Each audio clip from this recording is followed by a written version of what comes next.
오늘 하나님께서 주신 말씀 디모데전서 2장 8절 이 말씀은 이제 사도 바울이 디모데에게 권면하는 그러한 말씀인데요. 디모데는 지금 이 에베소 교회의 목사로 지금 섬기고 있습니다. 담임 목사인 거죠. 근데 바울이 또 이렇게 잘 양육해서 파송했기 때문에 바울이 지금 디모데에게 권면하는데 이 교회 내에서 목회할 때 이걸 하라 하고 지금 주는 그런 목회 서신인데 지금 오늘 읽은 한 절이 이제 어떤 특정한 내용을 말씀하고 있는 것이죠. 그것은 지금 무엇을 말씀하고 있습니까? 기도할 때 이렇게 기도하도록 그렇게 가르치쳐라 이런 뜻입니다. 그래서 여기에 기도할 때 이제 여기 남자들이 이렇게 나오잖아요. 8절에. 그러면 이거는 남자들만 기도하는 것인가? 이런 생각을 하게 되잖아요. 남자들. 그런데 뭐 여자들은 그럼 기도를 안 하는가? 근데 이제 이 상황에서는 아마도 대표 기도를 말하는 것 같아요. 그 공중 예배 시에 대표 기도를 할 때 당시에는 남자들을 이렇게 대표 기도를 시켰던 것 같습니다. 그리고 여기 남자들은 사실은 그 교회의 뭐 장로들을 말한다고도 볼 수 있어요. 그래서 그런 것들을 이제 말씀을 하고 있습니다. 그래서 이게 오늘날도 교회에 이제 기도할 때 각 교회마다 그 항전직들이 주로 기도합니다. 그렇죠? 그래서 교회가 크면 장로들만 해요, 장로들. 근데 물론 장로들은 주일 이제 2부 예배하고 1부 예배 때는 또 안수 집사들이 돌아가면서 한다든지 뭐 권사님들이 하신다든지 이제 이렇게 주로 교회의 직분자들이 기도를 이렇게 쭉 하죠. 그래서 그런 것이 이제 이 성경에 당시 그 초대교회에서도 그런 전통이 있었고 그렇게 했다는 것을 우리가 알 수가 있죠. 그래서 오늘 이 말씀을 우리 삶에, 우리 상황에 적용한다면 바로 우리가 공중 예배를 드릴 때, 대표로 기도할 때의 어떤 자세라고 그렇게 적용할 수가 있어요. 그래서 이 대표 기도한다는 것, 이것인데 대표 기도를 여러분 어떻게 생각하십니까? 부담이 되잖아요, 일단. 부담이 안 된다 그러면 거짓말이고 부담이 됩니다. 대표 기도는. 회중을 대표해서 내가 지금 대표로 하고 있기 때문에 많은 사람들 중에 내가 일단 뽑힌 것입니다. 선택받은 거예요. 하나님께서 나에게 기도를 하라고 선택을 하신 것이니까 굉장히 부담이 되고 또 한편 또 영광스러운 것도 되는 거예요. 그렇죠? 하나님이 많은 사람들 가운데 나에게 대표 기도를 시키셨기 때문에 우리는 이 대표 기도라는 것을 맡게 될 때 굉장히 이렇게 영광스럽게 생각해야 되고 또한 부담스럽게도 생각해야 돼요. 부담이 되는 것입니다. 어깨가 무거운 것이죠. 그래서 오늘 이 바울이 디모데에게 교회에서 이 대표 기도를 하는 사람들의 자세가 어때야 되는지를 가르치고 있는데 우리도 이러한 자세를 잘 가져야 되는 거예요. 대표 기도할 때.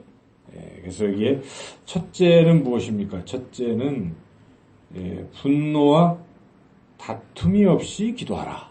이런 뜻이거든요. 그렇죠? 그러니까 분노와 다툼이 없다. 이것은 기도하는 중에 화를 내고 기도하면 안 된다.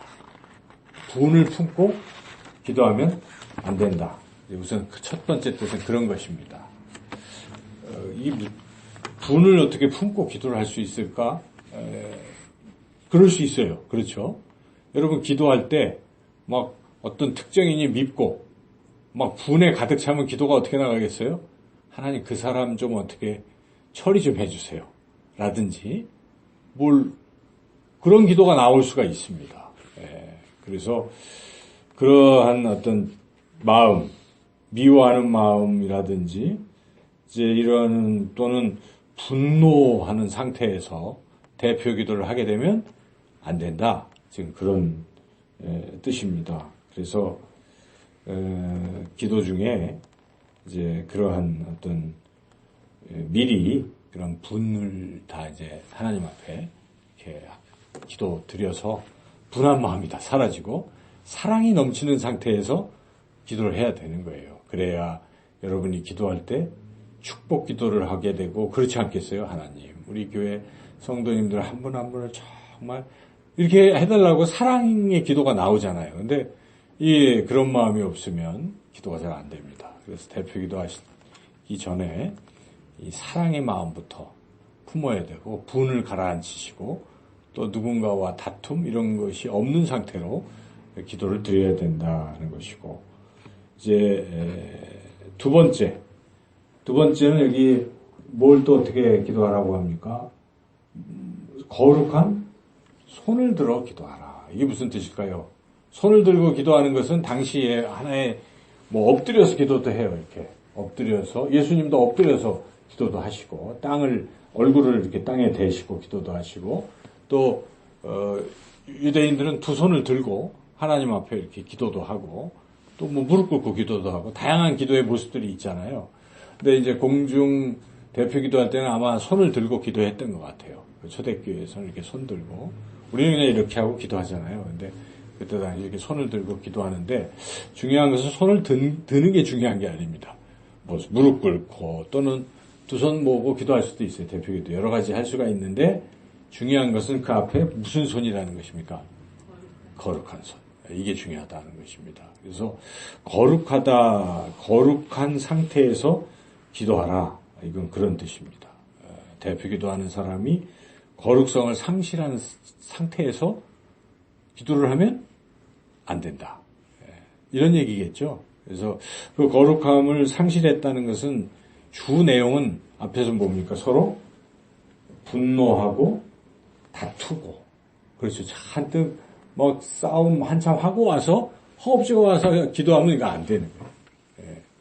대표 기도하는 사람이. 그러니까 미리 그런 일이 발생하지 않도록 살아야 돼요. 한 주간 적어도 다음 주에 내가 대표 기도다 하면 어떻게 살아야 되겠어요? 특별히 그 한 주간은 싸웠으면 빨리 하나님 앞에 용서를 구해서 마음에 다 미움도 털고 하나님 앞에 용서도 받고 깨끗한 아주 평정을 찾아서 이제 기도를 해야 된다. 이런 뜻이겠죠. 그래서 만약 그렇지 않은 상태에서 기도를 한다면 그 기도는 절대로 응답이 안 된다는 것입니다. 이사야서 1장 15절에 이런 말씀이 있습니다. 너희가 손을 펼 때에 내가 내 눈을 너희에게서 가리고 너희가 많이 기도할지라도 내가 듣지 아니하리니 이는 너희의 손에 피가 가득함이라. 그런 뜻이잖아요. 그죠? 아무리 많이 기도해도 손에 피를 묻히고 죄를 범하고 그 상태에서 기도해도 안 들으신다는 것입니다. 그건 응답이 될 수가 없다는 것이죠. 그래서 우리 예수님께서도 예배 드리러 올 때 뭐부터 하고 오라고 합니까? 미리 화해부터 하고 오라고 하잖아요. 그래서 마태복음 5장 23절 24절에 예수님이 이렇게 말씀하십니다. 그러므로 예물을 제단에 드리려다가 거기서 네 형제에게 원망 들을 만한 일이 있는 것이 생각나거든 예물을 제단 앞에 두고 먼저 가서 형제와 화목하고 그 후에 와서 예물을 드리라. 그렇잖아요. 그죠? 예배 드리기 전에 막 싸우고 이러면 이걸 다 정리하고 화해하고 와야 되는 것이. 마찬가지로 거룩한 손을 들어 기도한다는 것은 대표 기도하는 사람은 그런 상태를 다 정리하고 화해하고 하나님 앞에 또 제사함 받고 거룩한 상태에서 기도를 해야지. 그렇지 않으면 자기 혼자서는 얼마든지 해도 되겠지만 이거는 대표성을 갖고 있습니다. 그렇죠? 우리 참된 제자교회의 모든 성도들의 마음을 모아서 내가 기도하는 거 아니에요. 그런데 대표로 기도하는 사람이 그런 상태가 되면 다른 사람의 기도까지도 다 응답이 안 되는 것입니다. 그러니까 책임이 무거운 것이기 때문에 우리가 이 대표 기도를 맡아서 기도할 때는 굉장히 주의를 해야 되는 것이죠. 이건 늘상 한다고 나는 딱 마이크 잡으면 말이 막 나와 해가지고 아무 말이나 계속 한다는 것은 말이 안 되는 거예요. 적어도 대표 기도다 하면 한 주 동안 이렇게 삶도 어떻게 해야 돼요? 거룩하게 살아가야 되고 또 잘못됐으면 회개하고 해서 적어도 기도하기 전까지는 상태가 거룩해져야 돼요. 그리고 하나님 앞에 기도를 해야 이 회중의 그 기도가 하나님 앞에 응답이 된다는 것이죠. 우리 예수님은 아까는 제가 예물을 구했는데 또 기도할 때도 똑같은 말씀 하시거든요. 기도하는 경우도 마가복음 11장 25절에 이런 말씀이 있어요. 서서 기도할 때에 아무에게나 혐의가 있거든 용서하라. 그리하여야 하늘에 계신 너희 아버지께서도 너희 허물을 사하여 주시리라 하시니라. 그래서 먼저 용서하고 화해하고 그리고 예배드리고 기도해야 한다는 것입니다. 사도 베드로도 이렇게 증언합니다.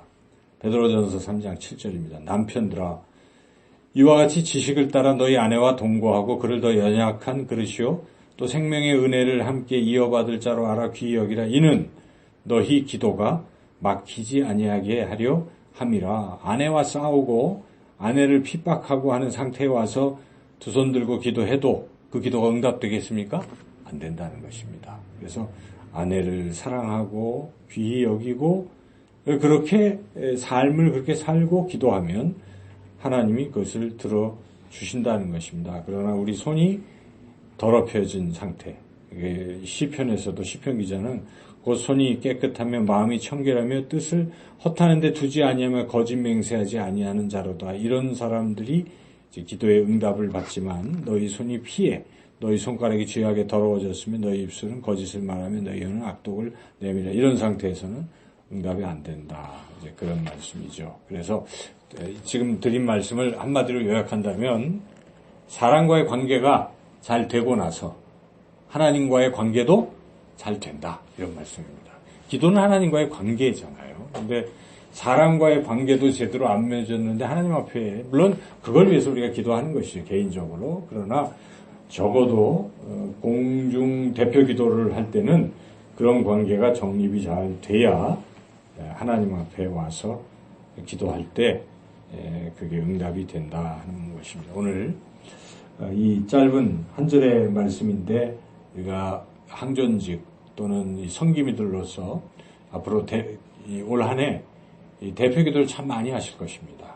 그렇게 다 계획이 돼 있잖아요. 그래서 그런 거 할 때마다 오늘 말씀을 늘 기억하셔서 그 초대교회 권면한 것처럼 먼저 다툼, 미움 이런 것을 잘 제거하시고 그리고 또 삶 자체도 한 주간은 좀 특별히 더욱 거룩한 삶으로 이렇게 사시면서 준비하시고 기도하시면 여러분들을 통해서 드려지는 그 기도가 항상 하나님 앞에 상달되고 응답되어서 우리 교회가 성도님들이 복을 받고 또 이 교회가 평안하고 든든히 그렇게 성장하게 될 줄로 믿습니다. 그래서 이 시간